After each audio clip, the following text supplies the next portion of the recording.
Hi, I'm Christoph and here are the most interesting AI news from last week. We are starting with, of course, Sora 2. Because Sora 2 outpaced ChatGPT's first week downloads, then hit new guardrails after deepfakes and copyrighted characters.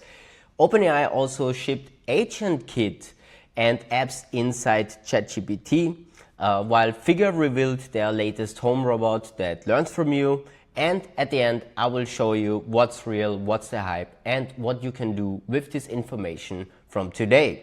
I would say we start directly and let's get into it. First, Sora 2. AppFigures counts about 620,000 iOS downloads in just 1 week, which is slightly above ChatGPT's first week number. Others tracking shows Sora passing 1 million very fast, and I mean, we are talking here about real adoption. I mean, they're already saying that Sora 2 is killing basically the internet as we know it. But we also know that not everything was going nicely. It became at the end quite a mess. The feed is filled with copyrighted characters and also risky edits, which are going quite on the edge of what you can show. But then OpenAI has tightened their guardrails, and of course, because of that, now some prompts are failing, and that also even for public domain characters. But I think they will have to adjust over time, and we will see not so many problems with copyrighted generations. And for that also right holders will get more control, and also a lot of people have called out the output from OpenAI Sora 2 just AI slop. While also Mr. Beast mentioned on X that actually we're in very scary times because basically Sora 2 can replace creators like also me who are bringing content, because basically you just have to prompt it right now and it brings scarily good content, real content into a feed. But I would say this is another debate, and also this debate will continue over the next months and years, where we will even more advance, because at the end now Sora 2 is the worst where it can get. But here is how you can use Sora, for example, right now, because Sora is now available inside other tools. For example, HeyGen, the tool where you can generate lifelike avatars. They add Sora 2 for powered B-roll and then also scenes in the workflow, while NVIDIA has announced an official partnership with OpenAI that Sora 2 is now fully implemented in the application, and you can basically generate unlimited video, and that with more control and also no watermarks in comparison to the app. So your move today is to just create some content, test a simple workflow, script in your editor, generate some scenes, for example, in HeyGen. And yeah, what you should do is keep the prompts clean, or you can even try, for example, a timestamped script, which is also working. And then you can use this perfectly, for example, for pre-roll or something else. So when you have tested it out, let me know what are your results in the comments below, and of course don't forget to hit the subscribe button, because of course this helps me and the channel to grow. If you want to stay on top of the AI space, then you should definitely follow me, especially when you want to get benefits out of it, how you can put what you learn into real actionable steps and money at the end. That was though not everything what OpenAI has released, because OpenAI was delivering a lot here in Q4. They tried to turn ChatGPT into an app platform, so really trying to compete a bit with Apple.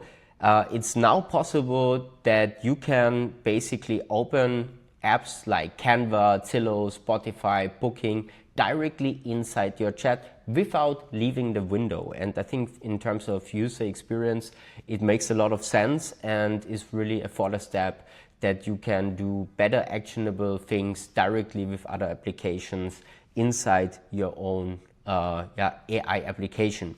Another use case for that is, for example, you can say to Canva, hey, draft me this flyer or make me this presentation, and then within the chat it will show you what it created and lets you work with it. So that's really very interesting, because you have a lot of clicks which you don't have to do anymore. And alongside the apps integration, OpenAI has released the AgentKit and Agent Builder. So basically you get a visual agent builder with connectors, evils, and all the UI parts. And their promise is that you need less glue code at the end to ship something.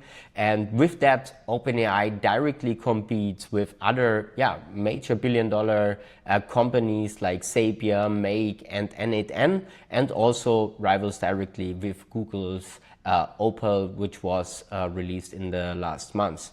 But also here, not all things went that well, because we have seen with the agent builder a lot of errors, 503s, and flaky connectors, especially with the MCP server. Again, what can we do here with this today? We can go ahead and start to build, for example, a narrow agent that does one job well, for example, lead enrichment. And of course, we are in the AI space and there are so many things happening. And that's why, of course, these are not the only interesting news which were happening last week.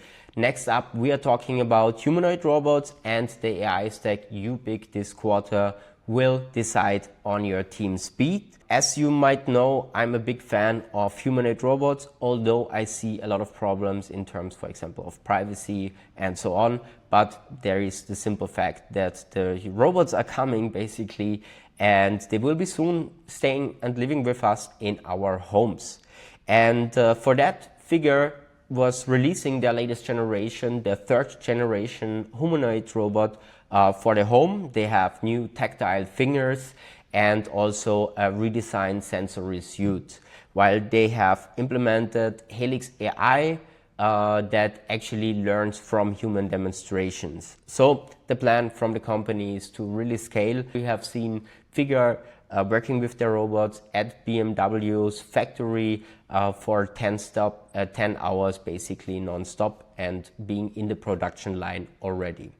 But then, of course, the mode is the data here. So they need millions of hours of first-person skill capture for real chores like folding laundry and loading dishwashers. So we're still early, but at the end, it's already impressive what is possible. The demos look really good, and we have a clear path where the direction is heading. I can imagine also in combination with like this real AI generated videos, we will be able to train maybe in the future further the AI system to do different kind of chores. But let's see where this will go. At the end, I'm personally a real fan of humanoids, and they are a very hot topic. And on our channel, of course, you will hear more about them, as well as some hands-on as soon as we get one. But yeah, this is all consumer tech, but there are also things happening in the enterprise and business space,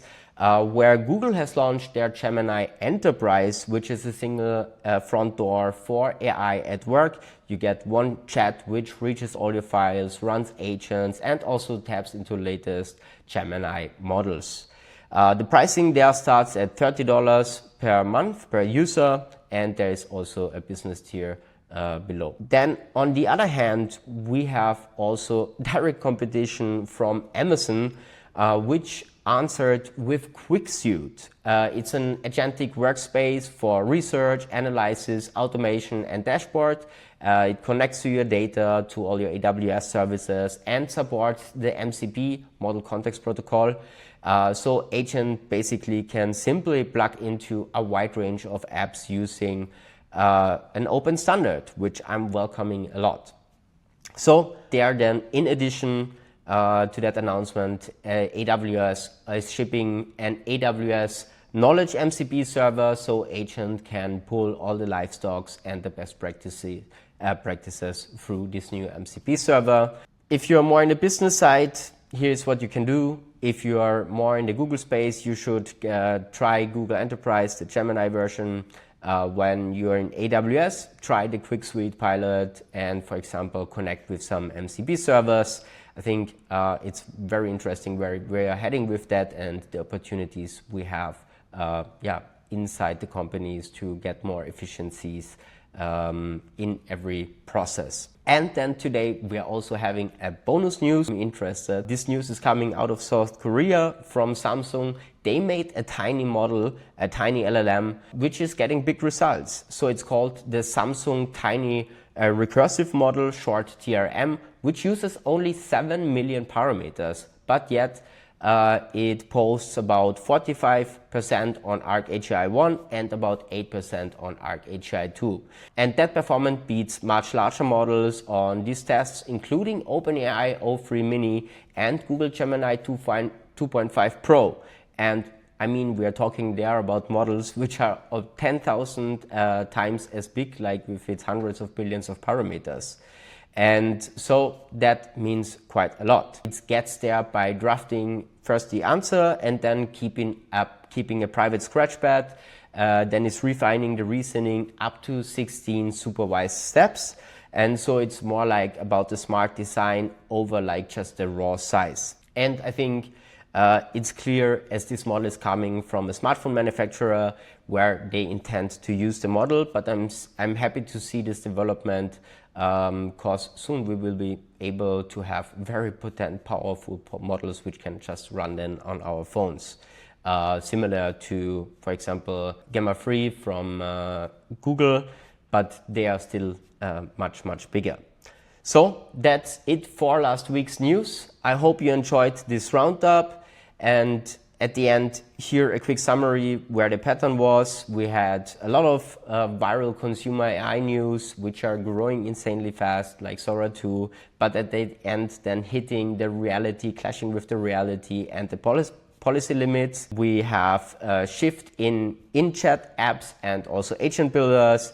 And at the end, we have two clear front doors for the enterprise race and a teeny tiny model. So if you have enjoyed this video, then I would like you to ask to hit the like button as well as to subscribe to our channel. It's helping us a lot, and we will continue with these news updates and of course tests and tutorials from different, for example, vibe coding tools and having interviews with people who have successfully launched tools and SaaS applications. So that's it. Thank you for watching and talk to you soon.